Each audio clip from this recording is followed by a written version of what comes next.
Goeiemôre en weer eens welkom hier saam by ons oggendoordenkings. En ons is besig hier in die boek Romeine hoofstuk 6.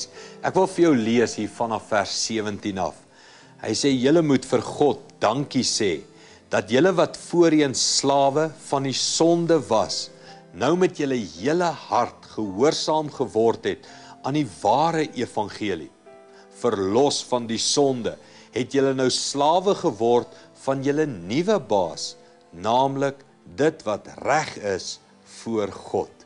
Hierdie gedeelte gebruik hier beeldspraak van slawe. Wie se slaaf is jy? Die een wie se opdragte jy uitvoer, dis die een wie se slaaf jy is. Jy kan 'n slaaf van die duiwel wees, en dan voer jy sy opdragte en begeertes uit. Of dit wat hy hier sê, jy kan 'n slaaf wees van God. En nou doen jy wat reg is vir God. As ek jou kan vra, wie se slaaf wil jy wees? God se of die duiwel se? Wat dink jy wat gaan die duiwel met sy slawe doen?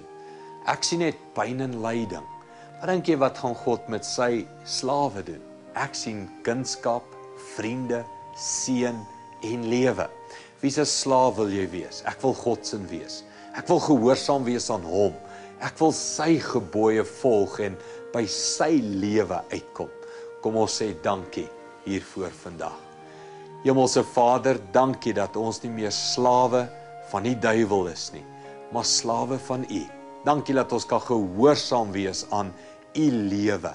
Dankie daarvoor in Jesus naam. Amen. Goed gaan en ons sien mekaar weer môre.